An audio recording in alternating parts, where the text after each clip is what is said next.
Hoy estaré teniendo continuidad de lo que compartía contigo la semana pasada, nada más recordando un poco. Sabemos que lo que vivió el pueblo de Israel a lo largo de todo este tiempo que vemos en el Antiguo Testamento, pues podríamos llamarle un fracaso espiritual por todo lo que ellos hacían. La rebeldía, la desobediencia era de continuo, algo que se manifestaba en el pueblo, y siempre vemos a Dios en su amor, en su fidelidad, en su misericordia por su pueblo y hacer algo por ellos.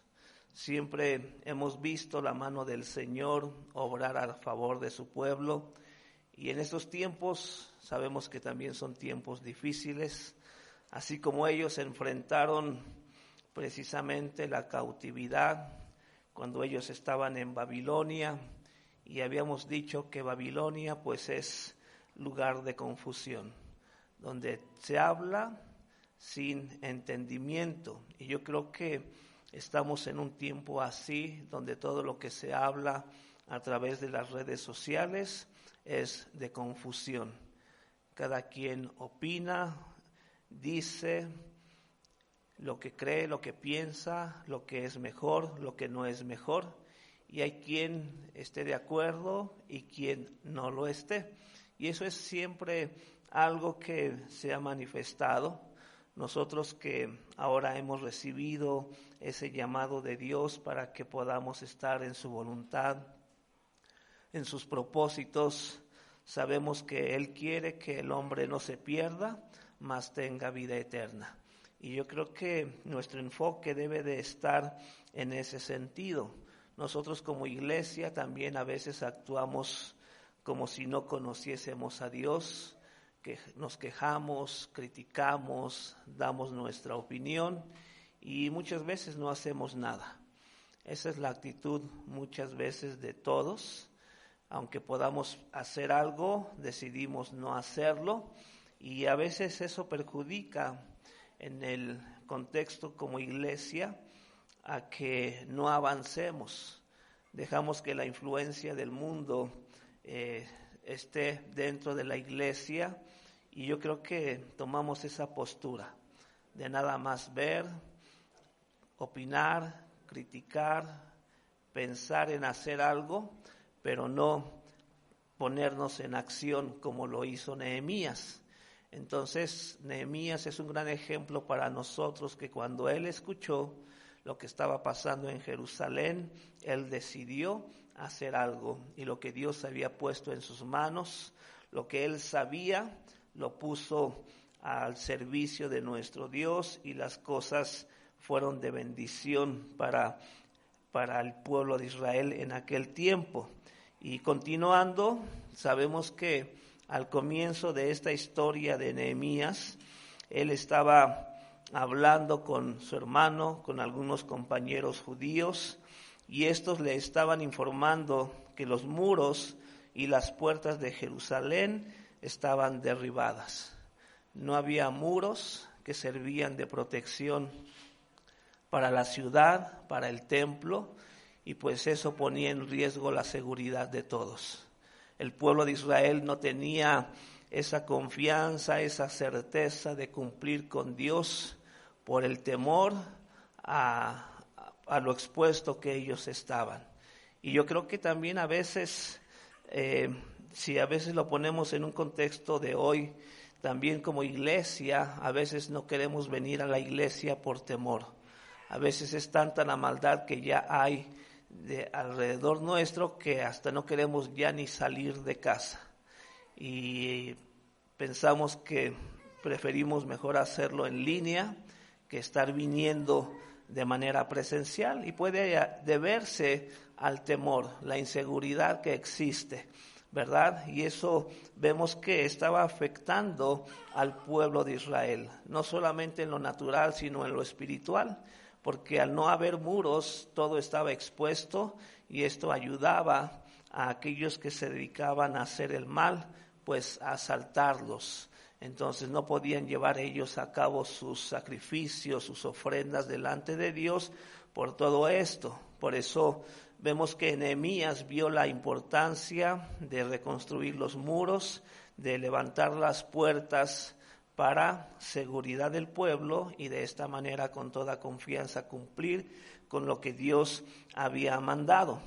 Por eso yo te mencionaba en esta historia del libro de Nehemías, cuando él escuchó todo lo que estaba pasando, él entró en gran aflicción, él lloró, él oró para que Dios le permitiera hacer algo, y después de un tiempo, el mismo rey al cual él servía como copero, al ver su aflicción y preguntarle qué pasaba, el mismo rey se encargó de enviarlo. Le dio permiso de dejar su oficio de copero y todavía mandó cartas para que le proveyeran lo que él necesitaba para llevar a cabo la reconstrucción. Entonces, vemos que dentro de la iglesia cada uno tiene una función muy importante. Cada uno de nosotros que somos parte de la iglesia, tú, yo, cada uno de nosotros dentro de la iglesia tiene una función muy importante. Y no es la de criticar, no es la de quejarse o pensar solamente, sino la de hablar e informar los problemas o situaciones dentro de la iglesia. Entonces, si vemos algo, si escuchamos algo que pueda estar dañando a la iglesia, tenemos que hacerlo saber. Cuando lo hacemos saber es porque queremos hacer algo, que se haga algo por esa situación. Muchas veces vemos que la actitud de uno ante las circunstancias es mejor simplemente no decir nada y no hacer nada. Yo creo que si queremos nosotros avanzar, ver el propósito de Dios dentro de la iglesia, tenemos que estar atentos a lo que está pasando. Y como te decía, no solamente criticar o quejarse o pensar solamente. Hay que informar para que podamos hacer algo, por eso que puede ser muy perjudicial para la iglesia. Entonces tenemos que hablar e informar de problemas y situaciones dentro de la iglesia. Aquello que está derribado y necesita reedificarse. Hay ministerios que están en pausa. ¿Por qué? Porque no hay quien se haga cargo de esa tarea. Entonces, ante esas circunstancias podemos simplemente pensar o quejar o criticar, pero no querer hacer algo. Yo creo que toda circunstancia debemos nosotros de verla en la manera en que Dios quiere que la miremos. Si hay algo, si hay alguna necesidad, si algo necesita reedificarse, hay que poner manos a la obra. Por eso todo aquello que es preocupante y necesita reedificarse debe convertirse en una carga. Yo creo que si tú estás aquí, eres parte de la iglesia, todo lo que acontece, todo lo que pasa dentro de la iglesia tiene que convertirse en una carga sobre tu vida. Vemos que el pueblo se organizó en grupos y se les asignó secciones específicas del muro para llevar a cabo la reedificación. Eso es lo que sucede. Cuando tú leas de manera detenida el libro de Nehemías, te vas a dar cuenta que, como lo mencionaba, Nehemías puso al servicio de toda esta obra lo que él había aprendido. Era un buen administrador, un buen organizador, y eso es lo que Dios espera. Los talentos, las habilidades que Dios te ha dado, tú lo pongas al servicio de nuestro Dios. Sabemos nosotros que el proyecto de reconstrucción tuvo oposición, y esto es algo que siempre se manifiesta en todo aquello que nosotros queremos lograr, en la vida personal, en la familia, en tu trabajo. Aunque tú quieres hacer lo mejor para tu familia, para tu vida, para el trabajo, vemos que alguien siempre se va a oponer. Y eso es algo que también lo vemos nosotros dentro de la iglesia. En el libro de Nehemías se nombra a Sanballat y Tobías como aquellos que se oponían a toda esta tarea de reedificación, y otros trataron de detener la obra a través de insultos, ridiculizaciones, amenazas y sabotaje. Entonces todo esto es parte siempre de este proceso de reedificación. Algunos de los trabajadores tuvieron miedo y otros se desanimaron y se cansaron de esa situación. Esto es normal, esto es parte de todo este proceso de reedificación, todo aquello que estaba pasando en todo este proyecto, en toda esta obra. Había oposición, había quienes insultaban, ridiculizaban lo que estaban haciendo, amenazaban y saboteaban lo que estaban logrando. Por eso vemos que en cada caso, Nehemías, ante cada circunstancia que se iba manifestando, como las que acabo de mencionar, siempre Nehemías empleaba una estrategia para frustrar a sus enemigos. Es como decir, el enemigo ataca, entonces ante ese ataque tú tienes que tener una estrategia para contraatacar, para detener el mal que viene sobre lo que tú estás haciendo. Y a lo largo de todo este proceso de oposición que estaba viviendo el proyecto de reedificación que estaba llevando a cabo Nehemías, ¿qué empezó a hacer? Bueno, la estrategia de Nehemías empezó con oración. Ellos empezaron a orar, pedir a Dios que interviniera en medio de todo esto para que pudieran salir adelante en el proyecto. No solamente eso, también cuando Nehemías estaba con ellos en todo este proceso de reedificación, estaba alentándolos, estaba animándolos para que estuviesen perseverando en medio de toda esa oposición. También había guardias de seguridad, gente que estaba a cargo de estar vigilando los movimientos, los ataques del enemigo. Entonces ellos daban voces cuando veían al enemigo que venían a detener la obra, y también se dedicaba a consolidar, a tomar cada parte como él había dividido por secciones, consolidando por prioridad, que era más importante edificar y terminar. Entonces, todo este es el proceso, toda la estrategia que Nehemías estaba llevando a cabo. También vemos nosotros que a través de esta situación que atravesó el pueblo de Israel, se nos enseña que debemos de hacer la tarea con ambas manos. O sea, sosteniendo la espada en una mano y la otra mano puesta en la reedificación de los muros. Porque a ese punto tuvieron que llegar todos estos judíos que estaban dispuestos a reedificar los muros y las puertas de Jerusalén.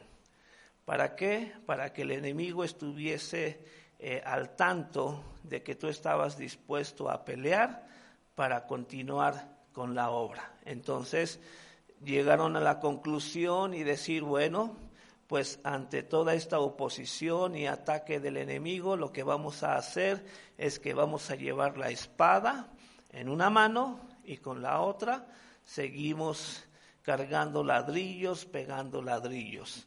Y esa era la estrategia y la manera de verlo, como te acabo de mencionar, es precisamente que usemos ambas manos. ¿Cuántos de ustedes saben que usar las dos manos facilitamos las cosas? Es mejor cargar algo pesado con las dos manos que quererlo cargar con una mano. Con una mano corres el riesgo de lastimarte, ¿verdad? Y a veces así sucede, una de las bocinas es la más pesada. Y es mejor cargarla entre dos que uno solo. Aunque a veces una cosa tú puedes cargarla por sí mismo, pero es mejor hacerlo de la manera apropiada. Cuando tú quieres cargar algo pesado aunque lo intentes con las dos manos, es importante también hacer uso de otras partes del cuerpo, agacharte y usar la fuerza de las piernas también para levantarlo. ¿Por qué muchos se lastiman? Porque no usan las piernas como apoyo para levantar el peso, y cuando lo hacen con la espalda, lo primero que se lesionan es la espalda, porque no está diseñada para hacer ese esfuerzo como a veces lo hacemos. Entonces es bien importante y es primordial para cumplir el propósito de Dios en nuestras vidas, que seamos ambidiestros, que podamos usar siempre las dos manos, no solamente en uno, en lo personal, sino que estemos siempre dispuestos a trabajar con alguien más. Dios siempre nos anima que dos son mejor que uno. Amén. Siempre va a ser mejor, dice la palabra, porque si uno cae, el otro le ayuda a levantarse. Dice, pero ay del solo, porque si se cae, ¿quién va a ayudarlo a levantarse? Entonces, la misma palabra nos anima precisamente a hacer uso de dos, las dos manos. Trabajar con otro hermano siempre va a ser mucho mejor. Por eso vemos que ellos debían sostener la espada con una mano, esto para su propia protección, y ellos debían usar la otra para las tareas de la reedificación. Vemos entonces que el usar ambas manos como lo hizo el pueblo es el principio que la iglesia de hoy necesita llevar a cabo, ya que estas son cualidades fundamentales para la obra que Dios le ha dado a la iglesia. A lo mejor tú como diestro no estás muy familiarizado con la importancia de usar las dos manos o ser ambidiestro. No sé si alguien de aquí es zurdo. Yo soy zurdo. No sé si alguien más sea zurdo. Pero la manera en que yo he vivido es siempre de aprendizaje, de desafiarme, porque mucho de lo que tú utilizas de manera cotidiana es para los que son derechos. La puerta del refrigerador está para que la abras con la mano derecha. Entonces uno que es zurdo, que viene siendo nuestra diestra, pues es difícil. ¿Cómo voy a abrir la puerta si tengo que estar con el cuerpo ahí? Entonces, de manera inconsciente, un zurdo se ve más desafiado en la vida en un mundo que es para derechos. Entonces, ante la dificultad que uno tiene para poder maniobrar ciertas cosas o aparatos o lo que sea, uno tiene que aprender a manejar la mano derecha. Y eso te hace que tengas mayor ventaja ante los demás, ¿sí? Entonces, es algo bien importante el que uno aprenda a ser ambidiestro, porque te capacita ante las circunstancias. Entonces, uno lo aprende de manera natural. Uno aprende a desafiarse, a aprender a hacer cosas que no son normales, no son uno capaz de hacerlo. Yo recuerdo que cuando a mí el pastor de la iglesia, cuando me dijo que el grupo de misioneros de Gedeonitas ya iban a regresar a Singapur, y dice, una vez que se vayan ellos, no habrá quien toque la guitarra para los grupos en casa. Y en ese momento me invita a que yo tocara la guitarra y le digo, no sé tocar guitarra. Y él me dice, pero la necesidad que tiene la iglesia para la alabanza es que debe haber alguien para que toquen la guitarra. Le digo, pues no sé tocar guitarra, no tengo guitarra, y agarra la guitarra y me la da. Entonces yo ya no tenía pretexto. Lo único que tenía que hacer era aprender a tocar guitarra. ¿Y qué crees que fue lo primero que yo hice? Empecé a aprender a tocar, a aprender los acordes, y yo veía la dificultad, porque yo soy zurdo. Entonces un día se me hizo fácil cambiarle las cuerdas a la guitarra y empezar a usar la guitarra para ti al revés, pero para mí al derecho. Entonces yo empecé a ver que era más fácil para mí los acordes con la derecha que con la izquierda. Entonces, cuando el hermano que me estaba enseñando a tocar guitarra me vio y me regañó. Y me dice, no puedes tocar la guitarra de esa manera. Digo, ¿pero por qué no? Para mí es más fácil. Dice, sí. Dice, pero ten en cuenta que al lugar que tú vayas, si tú no llevas tu guitarra, no vas a poder tocarla. Porque en todos lados, todas las guitarras las vas a encontrar del lado diestro. Y sí, la verdad que sí. Entonces me vi forzado a dejar lo que era para mí natural, hacerlo antinaturalmente, por ser zurdo.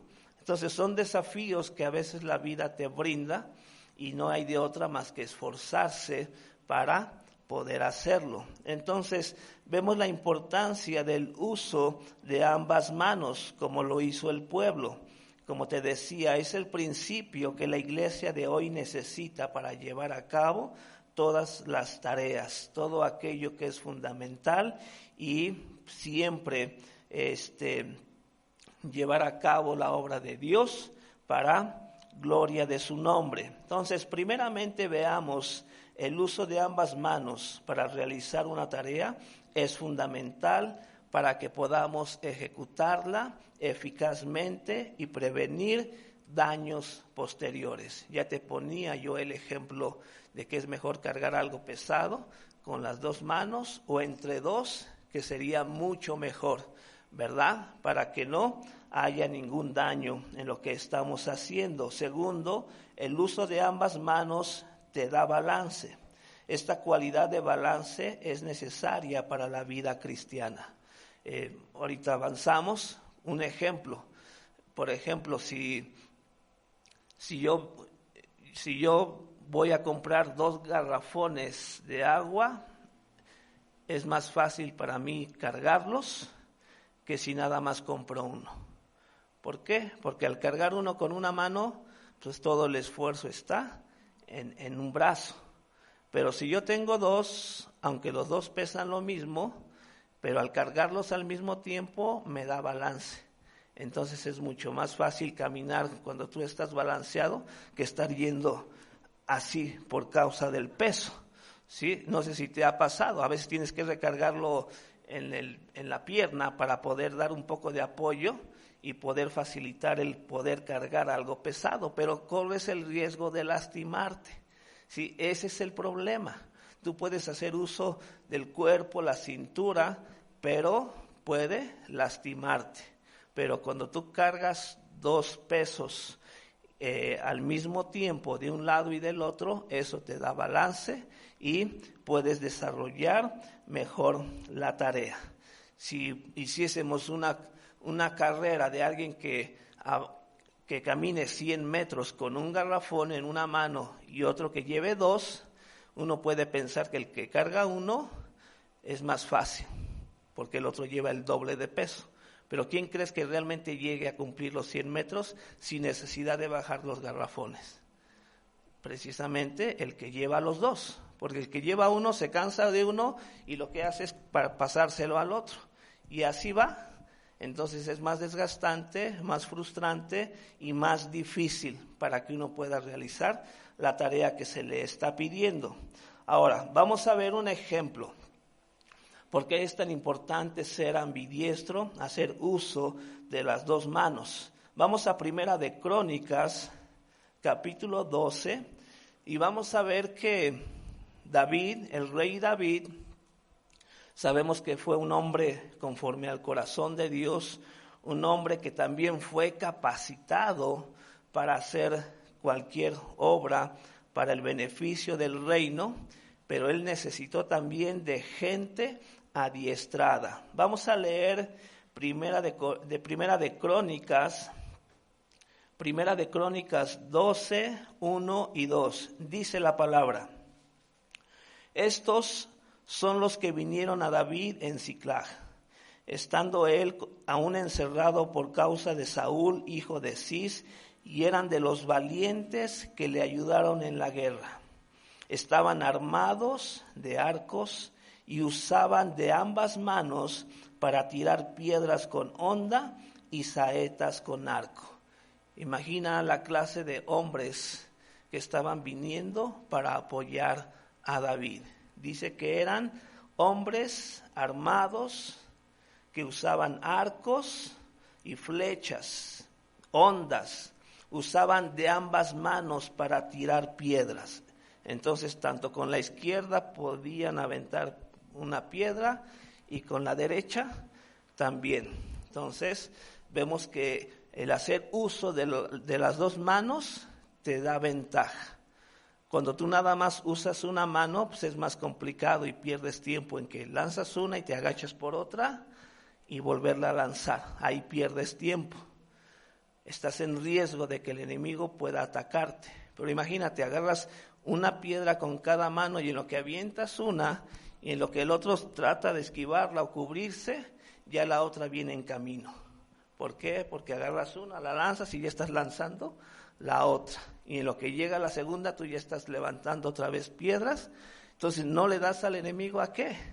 A contraatacarte. Esa es la ventaja de usar ambas manos. Y dice que tiraban piedras con honda y saetas con arco. O sea que no importaba en qué mano les quedaba el arco.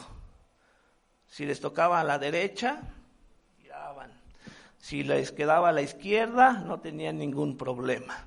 Eso habla de ¿qué? De tener ventaja siempre en contra del enemigo. Yo creo que cada cristiano debe aprender a usar ambas manos. ¿Qué significa esto? Que en la iglesia solo algunos cantan, otros solo leen la palabra, otros solo oran y otros solo hacen evangelismo. Es bueno que tú sepas hacer algo, pero puedes aprender a hacer otra cosa. Entonces, es bien importante entender. Por eso muchos cristianos no tienen equilibrio en su vida espiritual. ¿Por qué nuestra vida espiritual no está balanceada? Porque no estamos acostumbrados a hacer dos tareas al mismo tiempo o hacer uso de ambas manos. Espero que realmente estén entendiendo el propósito, el principio que yo quiero compartirte. ¿Sí? Tener balance espiritual, que podamos hacer uso al menos de dos cosas, que podamos hacer más de dos tareas, dos o más tareas. No te conformes solamente con hacer una. ¿Por qué? Porque hay quienes son parte de la alabanza y nada más tocan. No pueden cantar. Imagina qué mejor sería que pudiera tocar y cantar. O hay quienes cantan, pero a la hora de que tienen que orar, no pueden orar. Imagínate qué ventaja sería que tanto pudieran cantar y orar. Al menos dos tareas al mismo tiempo, para que podamos sacar ventaja de eso. Hay quienes leen la palabra, pero no es suficiente leer la palabra. Tienes que aprender a orar o estudiar la palabra, predicar la palabra, o nada más evangelizas, pero ¿qué hay de discipular? Siempre el hacer dos o más tareas es fundamental para la vida cristiana, porque esto te va a dar balance en tu vida espiritual.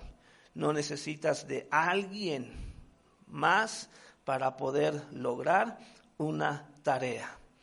Por eso a veces eso crea frustración. Si tú no eres capaz de hacer dos o más tareas, siempre va a haber un desbalance en tu vida espiritual. Yo te puedo decir que en mi vida cristiana, pues a lo mejor como cualquiera de ustedes, llegas a Cristo, empiezas a asistir a la iglesia y pues recibes tu discipulado, pero a lo mejor no tienes todavía el ánimo de involucrarte, se te pide hacer una tarea y te da pena, no quieres, no es tu propósito de estar viniendo a la iglesia a que te pongan a hacer esto o aquello, y al final pues eso no ayuda mucho, porque si tú no te involucras en las tareas de la iglesia, como te decía, no llegas a tener un balance en tu vida espiritual. Entonces, yo al haber llegado a Cristo y al año y medio ir para Singapur, y fue ahí donde yo aprendí a hacer más de dos cosas. Me vi forzado a hacer más de dos cosas, aprender a estudiar la palabra, a orar, involucrarme en las cosas de la iglesia, etcétera, etcétera. Pero algo que yo veía como una carga, porque yo no estaba dispuesto a hacer tanto, lo veía como una carga. Y déjame decirte que mis primeros 6 meses, un año de estar allá en Singapur, fue de crítica, de frustración. Yo sentía que los pastores, las pastoras no me querían porque la agarraban conmigo. Y Luis, haz esto, y Luis esto, Luis, ve a lavar los baños, Luis, ponte aspirar la alfombra, Luis, pon sillas, Luis, carga esto. Y yo decía, pues no, me trajeron para como negro, aquí es ser esclavo, ¿no? Y yo me enojaba. Claro, no les decía nada, pero yo siempre hacía las cosas refunfuñando. Y para esto vine, ¿no? Esto lo puedo hacer allá en la iglesia, pero claro que no lo hacía, ¿no? Cuando estaba aquí en la iglesia no tenía necesidad de hacer todo eso. Entonces yo fui forzado a servir, porque no estaba en mi corazón servir en la manera en que ellos me estaban pidiendo que hiciera las cosas. E inclusive ya después de un año, yo entendía el propósito y aquello que yo criticaba de lo que las pastoras estaban haciendo conmigo. Cuando yo entendí el propósito de lo que estaban haciendo, yo fui directamente a la pastora y le dije, gracias por lo que has hecho conmigo. ¿Sí? ¿Por qué? Porque entendí el propósito, el de servir y de aprender a hacer las cosas. Entonces yo en mi vida cristiana no fui tan bueno en orar, porque más mi tiempo al principio me dediqué a estudiar la palabra, estando en la escuela bíblica y todo eso. Cuando regreso a México, después de año y medio, regreso con un equipo también misionero para trabajar con ellos aquí en la ciudad. Y pues yo nunca había salido a evangelizar. Imagina, ya había recibido la oración de los apóstoles, de los líderes de la iglesia para ser pastor, y aunque tenía el título de pastor, yo no me sentía como tal. Yo no sabía evangelizar porque nunca evangelicé en mi primer año y medio y mi año y medio en Singapur. Aprendí a hacerlo, pero no del todo bien. Mi vida de oración, pues una vida de oración normal, yo creo como la tuya, 15, 20, media hora orando. Y cuando yo me caso con Vivi, ella ya era, cuando yo llego a Singapur, Vivi ya era el líder del grupo de intercesión. Entonces, por muchos años ella fue la líder de intercesión allá en Singapur. Ella tenía el grupo de intercesores y se ponían a orar y todo. Cuando me caso con ella, ella se me une a mis tiempos de oración en las mañanas. Y para mí fue frustrante, porque yo era un cristiano normal, yo oraba media hora, ¿sí? 40 minutos si es que tenía alguna carga por alguna cosa. Pero cuando me empiezo a orar con ella, que tenía el ministerio de intercesión, yo lloraba. Yo me quejaba, ya que le corte, ya. Mira, ya llevamos 1 hora y sigue. No, o sea, fue frustrante para mí. Yo lloraba, yo me quejaba, y ay, para esto me casé. No es cierto. Fue difícil para mí, fue difícil estar soportando más de 1 hora orando, fue bien complicado para mí. Pero pues tenía que aguantarme, ¿no? Y así pasó, 1 día, 2 días, 1 semana, semanas, meses. Cuando un día de repente ya no salía ella, ya no se unía al tiempo de oración. Pero ¿qué pasó? Seguía yo orando más de 1 hora. Entonces yo aprendí a orar, a interceder, porque una cosa es orar y otra interceder. Entonces yo aprendí, gracias a eso que hizo Vivi, que ella ya sabía hacer como cotidianamente hacía, yo lo aprendí. Entonces mis tiempos de oración fueron mucho mejor delante de Dios. ¿Por qué? Porque me adiestré. Si queremos tener victoria en algo, tenemos que adiestrarnos, tenemos que capacitarnos, tenemos que disciplinarnos. Entonces, el hecho de que ella se levantara cada mañana, yo me veía en la necesidad de ser disciplinado y entrenado para poder aprender a interceder. Y gracias a Dios, al final ella tenía su tiempo devocional, yo el mío, y lo hacíamos de esa manera. Pero yo aprendí a través de ese ejercicio, de esa disciplina, de ese entrenamiento, a interceder. Y eso es fundamental para nosotros. Si queremos tener victoria, tenemos que aprender a hacer más de lo que ya sabemos. No te conformes con lo que ya aprendiste. Puedes aprender más y lograr mejores resultados para todo ello. Entonces, podemos ver que esto se logra a través de la disciplina, y la disciplina toma lugar cuando hay un entrenamiento, o sea, un lapso dedicado al desarrollo de habilidades, donde tú abres un espacio especialmente para esa tarea, discipularte o entrenarte o capacitarte, como tú quieras llamarlo. Tienes que capacitarte. Cuando tú dispones de 2 horas para ir al gimnasio, es porque vas a lograr un objetivo.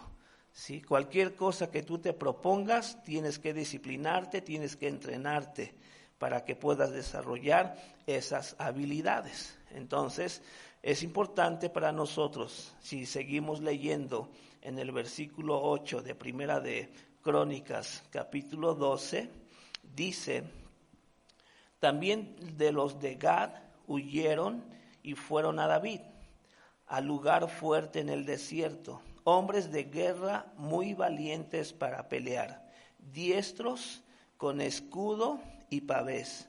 Sus rostros eran como rostros de leones y eran ligeros como las gacelas sobre las montañas.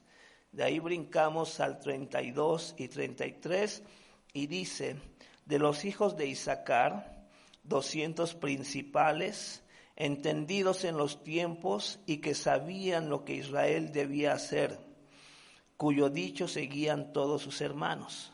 De Zabulón, 50,000 que salían a campaña prontos para la guerra, con toda clase de armas de guerra, dispuestos a pelear sin doblez de corazón. Entonces podemos ver el tipo de hombres que estaban viniendo a apoyar a David. Hombres de guerra muy valientes, diestros en las armas, manejaban el escudo y el pavés. El escudo y el pavés son, aunque los dos son escudos, pero son diferentes. El escudo te sirve para protegerte del ataque del enemigo, pero también tienes ventaja de poder atacar. El pavés, no sé si tú lo conoces, pero es un escudo que es prácticamente del tamaño de tu cuerpo. Entonces, ese te protege todo el cuerpo. Entonces, ellos eran diestros en manejar uno y el otro. Entonces, es fundamental que uno aprenda precisamente el hacerse diestro en ambas manos para siempre sacar ventaja en contra del enemigo. Y vemos que dentro de estos hombres que eran diestros para la guerra, valientes, también eran ligeros. ¿Cómo una persona puede mantenerse ligera? Pues bajo entrenamiento, ¿verdad? Yo me acuerdo que cuando iba al gimnasio no solamente hacía pesas, sino que me salía a correr al parque. ¿Por qué? Porque no nada más quería inflarme en músculos y sino quería también tener agilidad o mantenerme sin grasa. Entonces, el cargar pesas te ayuda a aumentar masa muscular, pero porque tienes que comer más, también acumulas más grasa. Entonces yo tenía que mantenerme siempre en constante ejercicio cardiovascular para quemar toda esa grasa extra que yo consumía para poder desarrollar músculo. Yo recuerdo que en una ocasión subí tanto de peso en las pesas que me vi en la necesidad de hacer aeróbics. Y cuando mis amigas me dijeron, ay, qué bueno que nos acompañas, después de 2 semanas dejé de bajar y me dijeron, oye, Luis, ¿por qué ya no bajas? Digo, porque ya no necesito, ya quemé la grasa que necesitaba quemar. Dice, ay, ¿cómo lo hiciste? Bueno, en primera ya no como pan, no como tortilla, no tomo refresco. Dice, no. Dice, si tengo que dejar todo eso, mejor sigo como estoy, ¿no? Entonces no querían hacer sacrificios para que el ejercicio aeróbico diera resultados. Y a veces somos así, queremos hacer las cosas como nos convienen y no como deben de ser para sacar el provecho que es necesario para nuestros cuerpos. Entonces es fundamental que, como dice aquí, y eran ligeros como las gacelas sobre las montañas. Imagínate cómo se movían entre los montes, entre las piedras, ¿no? A lo mejor me los imagino bien parkureros, brincando de una piedra a otra, un árbol a otro, no sé, pero eran ligeros, ¿sí? Podían correr de una piedra, esconderse a la otra para protegerse del ataque del enemigo, porque eran ligeros, entendidos en los tiempos. Ellos sabían cuándo era el momento oportuno para hacer las cosas, sabían lo que venía y, como dice aquí, Israel sabía lo que tenía que hacer por lo que ellos decían y obedecían. Es importante que demos oído a los que saben los tiempos, los que son entendidos en los tiempos, y que todos den oído y lo hagan. ¿Para qué? Para que haya bendición y haya respuesta a lo que estamos haciendo. Salían a campaña prontos para la guerra. Cuando se convocaba a que estuviesen listos para ir a la guerra, ahí estaban. Dice, con toda clase de armas de guerra, dispuestos a pelear sin doblez de corazón. Entonces, no se amedrentaban ante el enemigo, sino que ponían en uso todo lo que ellos habían aprendido. Vemos que el entrenamiento y la disciplina para el desarrollo de habilidades te va a capacitar para realizar al menos 2 tareas. Eso es fundamental. Al mismo tiempo, de esta manera, te vas a beneficiar y vas a desarrollar otras áreas que te capaciten para otras áreas, ¿sí? Y eso es lo importante, eso es lo interesante. No solamente aprendes a hacer 2 cosas, sino que eso ya te está capacitando para hacer otra cosa, ¿sí? Por eso es bueno que uno sepa orar, sepa leer la palabra, después enseñas la palabra, puedes interceder en las necesidades, todo empieza a desarrollarse en tu vida. El entrenarnos a nosotros mismos a 2 o más tareas, como estudiar la palabra y orar, alabar y orar, alabar y estudiar la palabra, orar y evangelizar, estudiar la palabra y evangelizar, etcétera, etcétera. Que todo esto es mejor que simplemente cantar o tocar un instrumento, u orar, o leer, o estudiar la palabra. Es mejor orar y alabar y leer la palabra que hacer simplemente una cosa. Esto va a desarrollar otras cualidades en tu vida. Podemos ver en los versículos pasados que leímos todo esto. Eran diestros con escudo y pavés, eran hombres de guerra muy valientes para pelear, no se amedrentaban ante ningún enemigo. Eran ligeros como gacelas en las montañas. Yo me los imagino quizás a lo mejor como ahora lo vemos en las películas, ¿no? Como los ninjas, bien sigilosos, brincan por los techos de las casas, por los árboles, todo. Entendidos en los tiempos, sabían lo que el pueblo tenía que hacer. Lo que hablaban, lo seguían todos los hermanos. Salían a campaña, prontos para la guerra, adiestrados a toda clase de arma. Alabanza, enseñanza, oración, evangelismo, liderazgo, intercesión, guerra espiritual. Cualquiera de ellos era capaz de hacer cualquiera de estas tareas. Sí. Y no nada más apegarte a lo que ellos sabían hacer, dispuestos a pelear sin doblez de corazón. No hay razón para tener miedo. Ponte a orar, ponte a interceder, ponte a leer, a estudiar, a enseñar de la palabra, a dirigir, dar instrucciones a otros de lo que deben de hacer. Esa es la tarea a la cual todos hemos sido llamados. A razón de que uno lo aprende. Digo, yo puedo hacer todas estas cosas, quizás no al 100% como yo quisiera, ¿verdad? Yo recuerdo que cuando llegué a Cristo, una de los ministerios más interesantes para mí cuando yo llegué a Cristo era el de la alabanza. Yo quería aprender a tocar los instrumentos, cantar.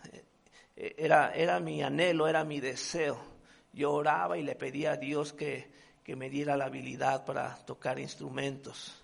Y yo me acuerdo que yo busqué en aquel tiempo inscribirme a la escuela de música de Miguel Casina. A lo mejor algunos lo recuerdan.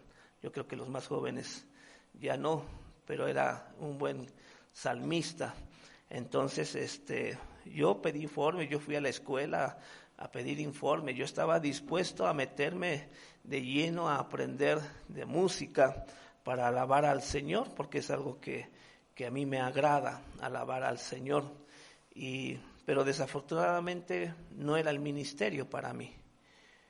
Empecé a ver que Dios no me quería en la alabanza, aunque yo quería aprender más, tocar un instrumento, el teclado, la guitarra, etcétera. Al final me di cuenta que ese no era mi llamado, el ministerio para mí. El ministerio pastoral fue lo que Dios me dio, pero este ministerio me ha brindado la oportunidad de aprender de todos los demás ministerios. Y digo, no al 100%, porque para poder ser un buen músico, tocar el instrumento, como lo hacen aquí los jóvenes, ¿sí? Si tú le preguntas a André cuánto le costó, ¿sí? Ir a tomar clases, sacrificar mucho de su tiempo para aprender, entonces por eso toca bien la guitarra, ¿sí? Porque se dedicó más a eso que a enseñar. Por eso André no lo ves todo el tiempo predicando, porque no es su ministerio. Sabe predicar, puede predicar, porque lo ha aprendido, pero no es lo suyo al 100%. Y así cada uno de nosotros tiene algo al 100%, pero tiene que venir acompañado de algo más. Tú ves a otros jóvenes que de repente están también predicando, como Arturo, como Ernesto, que tienen su ministerio aparte, ¿verdad? Entonces, qué bueno que se han adiestrado en una cosa y en otra cosa, y pueden hacerlo en otra cosa. Siempre va a ser en la manera en que uno lo disponga. Entonces, uno como pastor, a Dios le permite a uno aprender de todo un poco. Uno sabe orar, uno sabe interceder, uno sabe enseñar, uno sabe evangelizar, dirigir, dar instrucciones, guerra espiritual, ¿sí? No al 100% como aquellos que lo tienen como ministerio principal, pero realmente es una gran bendición que podamos hacer 2 o más tareas. Si tú quieres realmente tener mejor balance en tu vida espiritual, ¿qué tienes que hacer? Aprende a hacer 2 o más en la obra del Señor, para que tengas un balance en tu vida espiritual. Como conclusión, el rey David no solo fue un hombre conforme al corazón de Dios, sino que aprendió desde muy joven a someterse, a disciplinarse y entrenarse bajo la dirección de Dios, adiestrándose para la batalla. ¿Qué es lo que él hacía cuando estaba ahí de pastor de las ovejas de su padre? Yo no creo que a lo que es el ministerio de David, yo no creo que él estaba ahí nada más sentado, viendo a las ovejitas cómo comían. Y nada más levantarse y no, vente para acá, vámonos por allá. Yo no creo que se la pasaba así. Yo creo que en lo que las ovejas estaban ahí pastando, él agarraba la onda y empezaba a practicar. Ahí solito. Él no tenía que demostrarle a nadie lo que Dios lo estaba llevando a hacer y a capacitarlo. ¿Sí? Por eso Dios lo capacitó a manejar la onda, porque ya vimos que el ejército de Saúl, ninguno de sus hombres que eran valientes, adiestrados en armas, pudieron enfrentar a Goliat. Dios necesitó de alguien que había sido capacitado por sí mismo. Y esa es la importancia. ¿Quién capacitó a David? Dios. Él a solas con Dios. ¿Sí? Porque David pudo escribir hermosos salmos que muchos de ellos cantamos. Porque él no perdía el tiempo ahí sentado, quizás como lo hacemos nosotros en las redes sociales, viendo videos, escuchando cosas que no debemos escuchar. Ya te he dicho, hazlo, pero con medida. Tómalo como distracción, pero no que que pases más tiempo viendo videos en las redes sociales que hacer algo que realmente te va a ayudar en tu vida espiritual. ¿Sí? Entonces, yo me imagino a David, no solamente diciendo, escribiendo, sino aprendiendo a tocar también. No sé si era la guitarra o el arpa, no sé con qué acompañaba sus cánticos, ¿verdad? Pero al grado de cómo Dios lo usó para ministrar a Saúl. ¿Sí? Ese es el propósito, cuando Dios te capacita. Cuando tú dejas que Dios te capacite, Dios te adiestre, Dios te va a usar para bendecir a otros. Porque todo lo que hizo David, todo lo que aprendió David fue para bendición del pueblo. Amén. Y para gloria y honra de nuestro Señor Jesucristo. De igual forma, vemos que David no era el único, sino que Dios al mismo tiempo preparó a otros dentro del pueblo bajo la misma disciplina para una vez que estuviesen juntos, obtuvieran la victoria sobre todos sus enemigos. ¿Qué estaba haciendo Dios con la tribu de Zabulón, de Isaacar, los de Siclag, los de Sid? Preparando a otros para que cuando vinieron a estar juntos, vinieron a ser poderosos en lo que estaban haciendo. ¿Por qué David pudo conquistar reinos?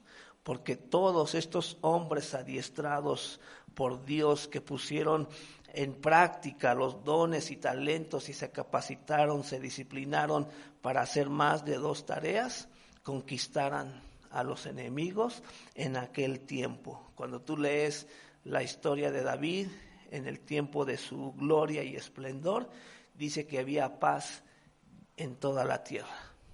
Todos estaban en paz por causa de David. ¿Por qué? Porque David sometió a los enemigos. Recuerda que la espada es para enfrentar al enemigo y la otra mano para la reedificación de la iglesia. Adiéstrate para la tarea de edificación y no solamente para cuidar tu salvación. Hay más que cuidar por tu salvación. Hay que prepararnos para la edificación. Amén. Tengamos el ánimo, el deseo de tener una iglesia mayor capacitada, mejor adiestrada para la victoria. Y que cuando hagamos ese llamado, cuando se debe interceder, cuando se debe orar, realmente lo hagamos, porque todos estamos capacitados para hacerlo. Amén. Vamos a orar. Padre Santo, bendito Dios, doy gracias, Señor mío, por tu palabra. Gracias, Señor eterno, porque yo sé que tú quieres llevar a tu iglesia a la victoria. Te pido en el nombre de Jesús que tu iglesia sea capaz de adiestrarse, sea capaz, bendito Dios, de disciplinarse, de entrenarse, bendito Dios, de creer que en ti hay mayores cosas, otras tareas, Señor eterno, que podemos estar llevando para gloria y honra de tu santo nombre, Señor. Yo te pido en el nombre de Jesús que cada uno de mis hermanos y hermanas que están delante de ti, Señor, no solamente pongan en tus manos el don y talento que tú has traído a sus vidas, sino que ellos tengan el anhelo, bendito Dios, de delante de ti comprometerse, a adiestrarse para la victoria, Señor, porque podemos hacer más de una cosa. Debemos hacer uso de las dos manos que tú nos has dado, Señor eterno. Yo te pido en el nombre de Jesús que todos los que estamos aquí seamos hombres y mujeres que pueden adiestrarse para la victoria, Señor. No solamente en lo natural, sino en lo espiritual. Aquello que hemos recibido en lo natural, Señor mío, lo ponemos en tus manos. Ese don, ese talento, esa habilidad para hacer las cosas, Señor, queremos ponerlas para el servicio de la iglesia.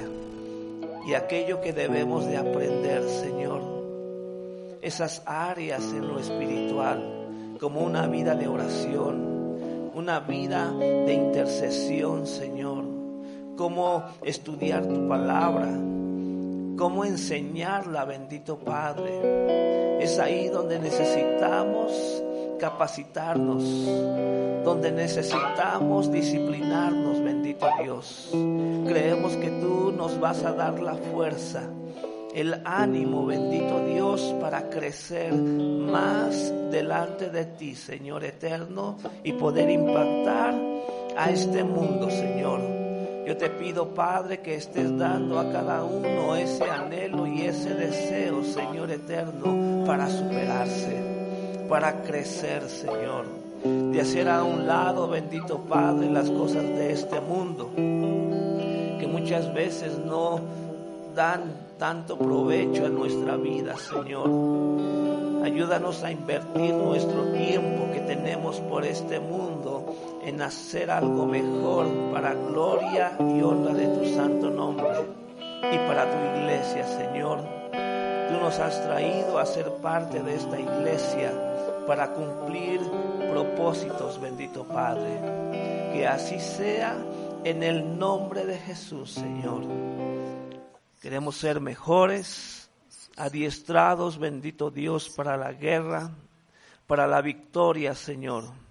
Queremos en el nombre de Jesús ser mejores para ti y para este mundo, Señor.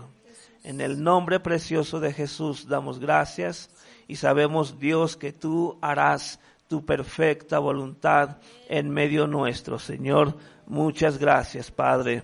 Bendecimos tu nombre. Amén y amén. Dios.